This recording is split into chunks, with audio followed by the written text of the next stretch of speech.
She had just come home after years of serving her country. But the streets she once knew no longer felt safe.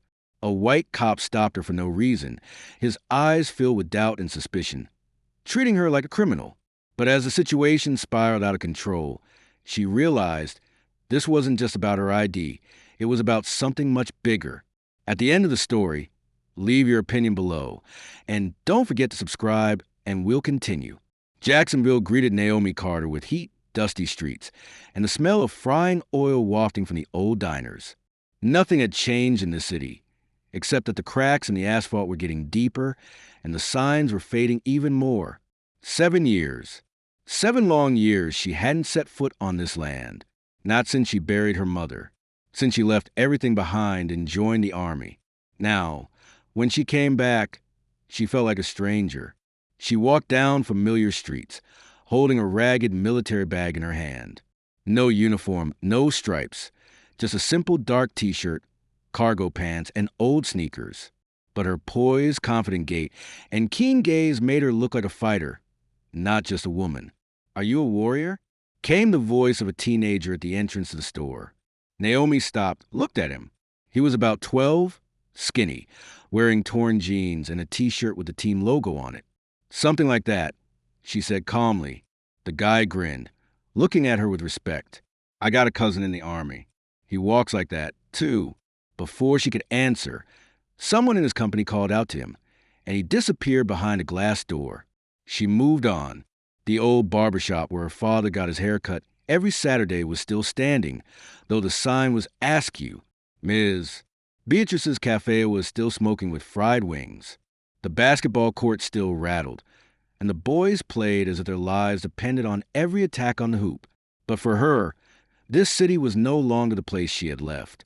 The sound of an approaching car made her instinctively tense up. She didn't turn around, but she felt a tension on her skin. Slow, scrutinizing. The patrol car crawled alongside like a shark sniffing out prey. The window rolled down, and a man's voice cut through the hot air. "Hey, miss." She stopped. "What can I do for you?" There was an officer behind the wheel. He was white, 40, muscular, with shaved back of his head and an overconfident grin. "What are you doing in this neighborhood?" Naomi looked at him, bowing her head slightly. "I'm going home." "Where is it?" "2 blocks from here." The officer nodded but didn't pull away. "There's been some break-ins around here lately. Just making sure everything's okay." She looked at him as calmly as she looked at an armed enemy in the desert. "Do you see me climbing through people's windows?" He squinted a little. The grin twitched for a second. "Doing my job. And I'm just going home." The street grew quieter. Someone had slowed their steps, having heard the conversation. The officer felt it as much as she did. Then he did exactly what she expected. "Let me see some ID." The silence hardened like concrete. She didn't move. She only shifted her gaze to his right hand, resting carelessly next to the holster.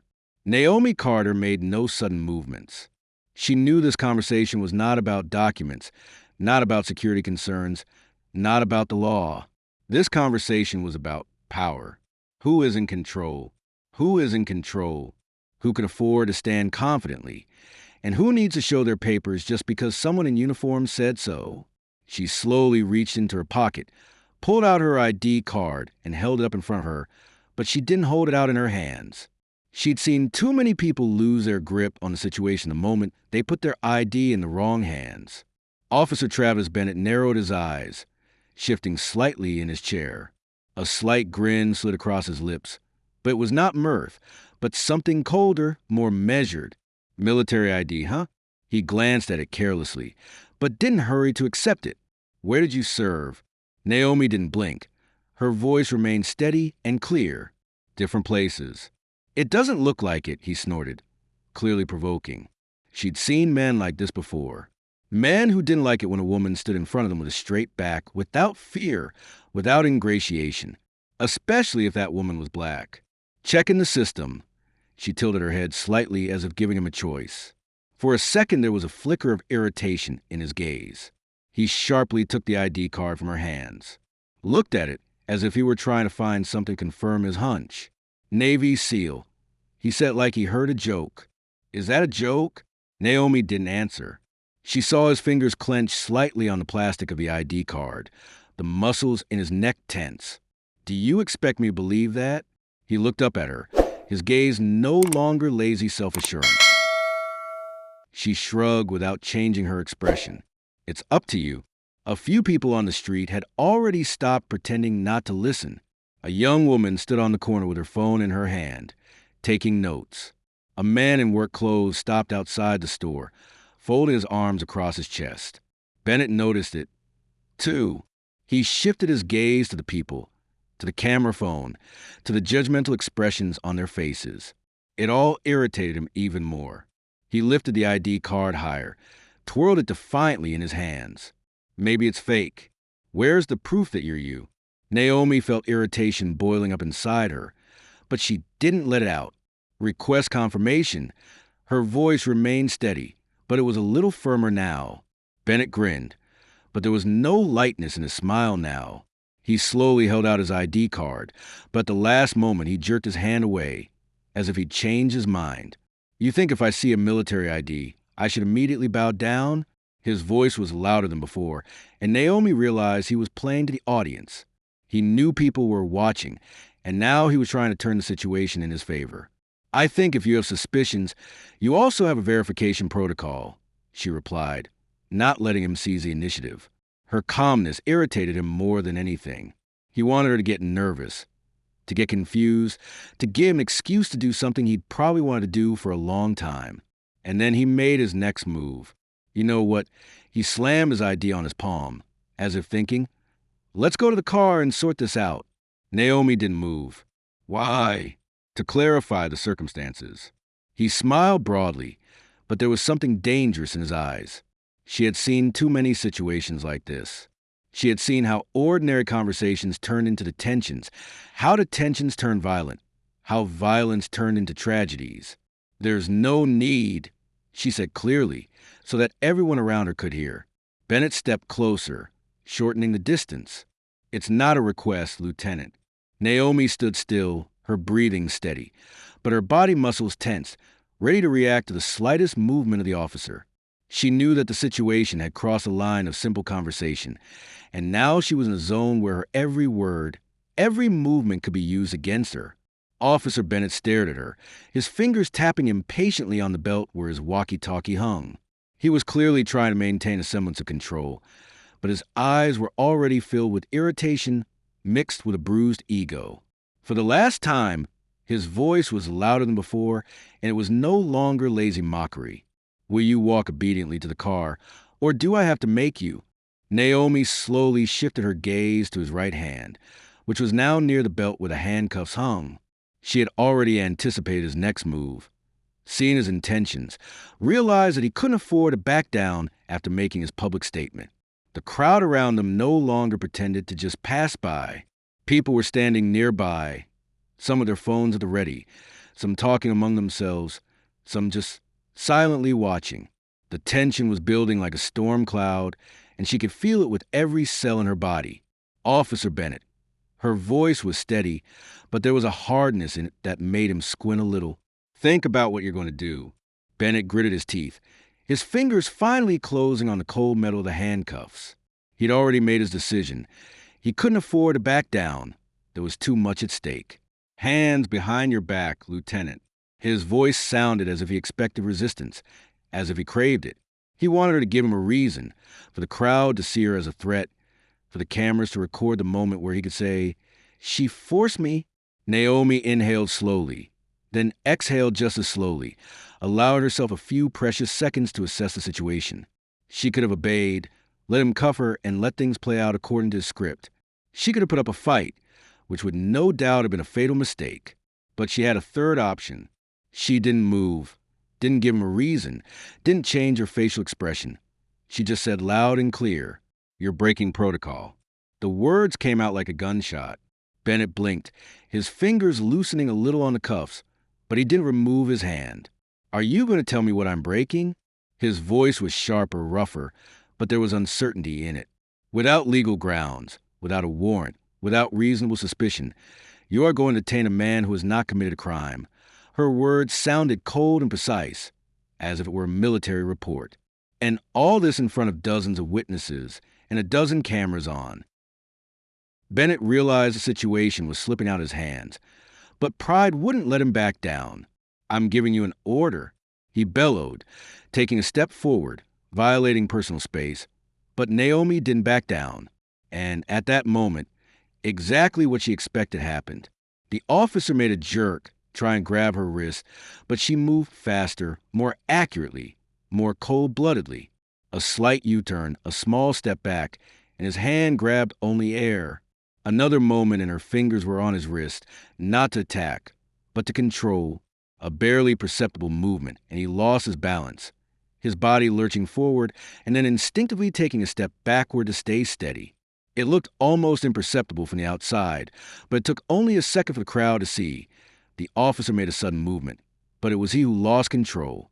Somewhere off to the side a voice sounded. "Did you see that?" She didn't even touch him, and he almost fell. The crowd buzzed. Phones drew closer, capturing every second. Naomi straightened, her voice sounding calm but with note of final warning. "I suggest you stop." Bennett was breathing hard. He was no longer thinking about the law, no longer thinking about the rules, no longer thinking about the crowd. All that remained in his mind was a single desire: to regain his power. The crowd held its breath, realizing that the moment of truth had arrived. Every onlooker, every phone, every stare all focused on those two people in the center of the street. Officer Bennett, despite the humiliation, was not going to back down, his pride and desire for revenge overpowering rationality. He took a step forward, his hand moving toward the handcuffs again, but his movements no longer looked confident. There was something nervous in his posture, something desperate, something that betrayed a man who realized he'd lost but couldn't accept it. Naomi Carter could feel the tension thickening around her, the air growing denser as if before a thunderstorm. She knew that Bennett couldn't afford to lose in front of everyone, but she also knew that he'd gone too far to back down now without consequences. "Last chance, officer." Her voice was steady, but there was a warning in it. Bennett heard those words, but they didn't stop him. His hand swept to her wrist, an attempt to grab her with force, with aggression, with the intent to crush her. But one thing he hadn't considered: it wasn't an ordinary woman against him. Her reaction was lightning fast. No unnecessary movement, no unnecessary force. One smooth step to the side, turning her body. Her right hand instantly found his wrist, not to strike or attack, but to precisely control his movement. A slight redirection of force, a slight adjustment of balance, and Bennett lost his footing. His own weight, his own aggression played against him. He staggered forward. His right foot shifted awkwardly, and then his shoulder drove sharply downward. And here it was, the moment he dreaded most. He didn't just lose his balance, he lost face. A second, a fraction of a second, but that brief pause was enough for the crowd to see everything. He looked as if he had been toppled without any violence, without any struggle, as if he had failed to handle his own body. "Did you write that down?" Came the voice of the girl with the phone. "Every frame," replied someone in the crowd. The whisper changed to a soft laugh, not angry, not mocking, but that sound was worse to Bennett than any swear word. Naomi took a step back, not showing triumph, not showing superiority. "I warned you." Bennett straightened, his face flaming, his eyes darting around, looking for a way out, but finding none. He couldn't admit that he'd lost control, but he couldn't deny that the whole neighborhood had witnessed his humiliation. At that moment, there was a new sound, the sound of an approaching siren. The crowd turned around, and everyone saw a second patrol car that stopped smoothly beside them. The door opened, and Sergeant Richard Cole stepped out of the car. He was older than Bennett, larger, with gray hair on his temples and the expression of a man who had seen too many mistakes in his life to be surprised by another. His gaze slid to Bennett, then to Naomi, then to the crowd. He knew instantly that something important had happened here. "Who can tell me what's going on here?" His voice was low and calm, but it had an authoritative hardness to it. Bennett straightened quickly, his face even more tense, as if he were trying to gather his thoughts. The suspect refused to comply with legal requirements, resisted arrest. He said smoothly, but there was tension in his voice. "That's a lie." shouted the girl with the phone. "I have it all written down." Cole slowly shifted his gaze to her, then to the others, then to Bennett. He wasn't an idiot. He'd been on the force too long not to be able to read a situation. He'd seen too many officers lose control and make mistakes, but he'd rarely seen it happen so publicly. Like Carter, he looked at Naomi as if he already knew who she was. She nodded silently. Cole sighed, then looked at the ID card Bennett was still clutching. "Did you even check her ID at all, officer?" Bennett nodded. "What does it say?" A few seconds of silence. Cole didn't wait for an answer. He simply stepped closer, took the ID card from Bennett's hands, and read it aloud. "Lieutenant Naomi Carter, Navy SEAL." The crowd held its breath. Bennett didn't even move, but the look on his face said he knew this was the end. Cole looked at him as if he was giving him one last chance to say something sensible. "Did you know that, Bennett?" Bennett was silent. "Did you realize who you were trying to arrest?" Another pause. Cole nodded slowly, then tucked the ID into his breast pocket and turned to crowd. "Who's got a recording of what happened?" At once, dozens of hands with phones went up. Bennett turned pale. Cole looked at him and uttered those words that sounded louder than a patrol car siren. "Officer Bennett, you are immediately suspended from duty." And Naomi Carter just stood there, silently watching everything fall like dominoes in one motion. The crowd buzzed, and the air was saturated with a mixture of shock, satisfaction, and mild excitement that someone with power had finally faced the consequences of his actions. People stared at Bennett, no one rushing to move away, no one looking away, no one pretending not to notice his humiliation. Naomi Carter did not move. Her body remained relaxed, but her mind was working clearly, assessing every detail of what was happening.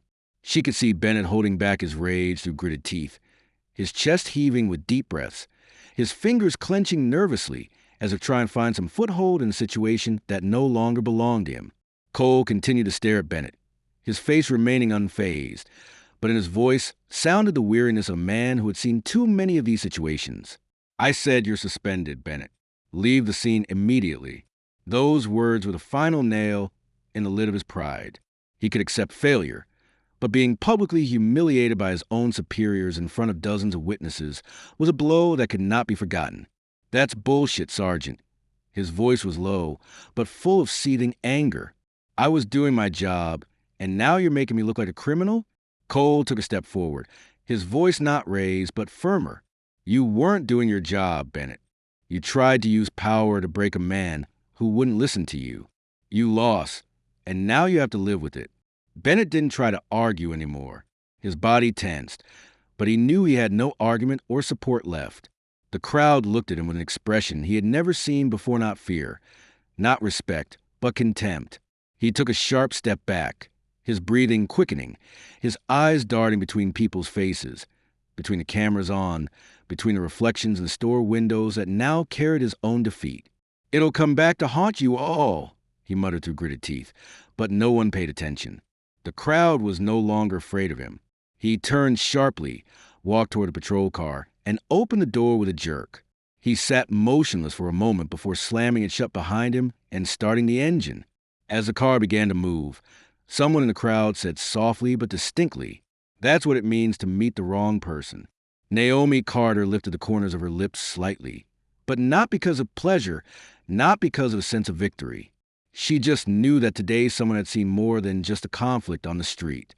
Someone realized that power was more than a badge on a chest or a uniform on a body. Cole sighed, ran a hand over his face, then turned to her. "Lieutenant Carter," his voice was softer, but still serious. "Are you aware that you have the right to file a complaint?" She looked at him, then shifted her gaze to the crowd, to the people who stood waiting to see what would happen next. They already knew she wasn't going to be silent, wasn't going to comply, wasn't going to let anyone treat her like she didn't matter. But she also knew that her struggle would not end here, that this was just one incident, one day, one battle in a long war for respect and justice. "No need." Her voice was calm but firm. Cole raised his eyebrows, clearly not expecting that answer. "Are you sure?" "Absolutely," she nodded, then took a step back. "I've already taught him a lesson today." Cole looked at her studiedly, then nodded slowly, acknowledging her choice. "Whatever you say, Lieutenant."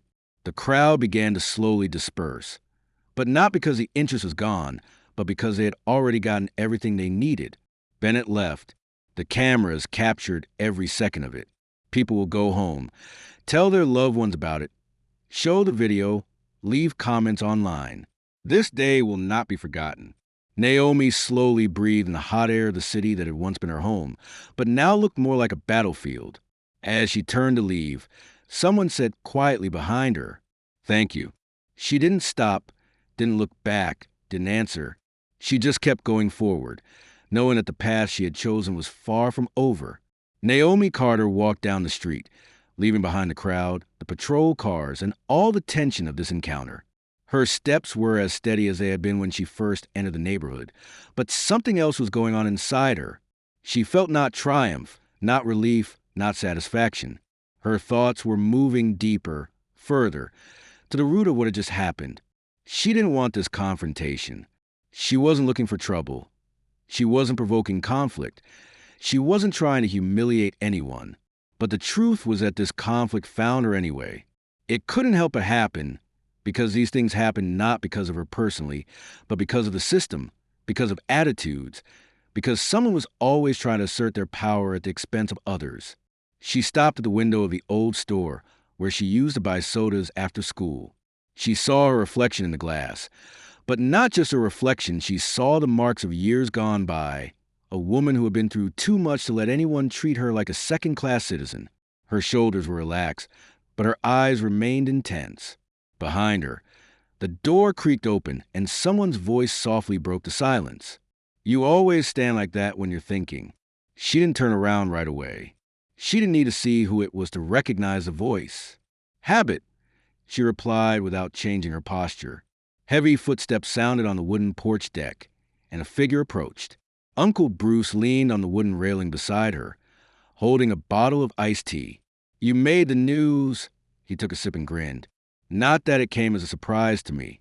She bowed her head, her lips curved in a slight grin. "There was no plan." She shifted her gaze to him. "I just couldn't let him do what he wanted to do." Bruce nodded, his eyes remaining attentive, wise, full of experience he didn't always put into words. "You did the right thing." He twirled the bottle in his hand. "But you know what worries me?" She sighed, already knowing the answer. "That it won't change anything globally?" He grinned, shaking his head. "No, that these things keep happening over and over again, and that we are forced to deal with them as if they were part of some game, rather than a real struggle to just have the right to walk down the street without having to justify ourselves to someone with power." She lowered her gaze to her hand, the very one Bennett had tried to grab. It didn't tremble, didn't clench into a fist, didn't show any sign of nervousness. "I understand," she said quietly. Bruce looked at her for a long moment, then took one last sip of tea and set the bottle on the railing. "You've always been a fighter, girl, ever since you were a little girl. I remember when you fought that kid from next door when he called your father a traitor." Naomi hummed, remembering. "I was 12. Yeah, but you knew what you could and couldn't take." He leaned a little closer, his voice quieter but firmer. "The key is to not let yourself get tired of the struggle." She looked at him, her gaze focused, full of understanding but also weary. "What if you're tired?" Bruce smiled, but there was something heavy, deep in that smile, something he knew all too well. "Then you find someone who's willing to carry on after you." She looked away, out into the street, where there were no more patrol cars or crowds, just a warm evening and the sounds of a city that had a life of its own. Maybe someone saw it today. Maybe it was a lesson to someone else. Bruce shrugged.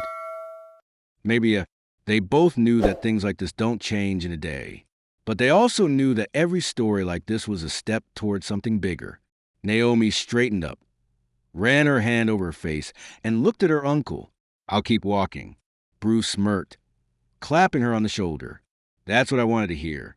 Naomi Carter took a deep breath, then slowly exhaled. She knew her journey wasn't over yet, but she also knew that as long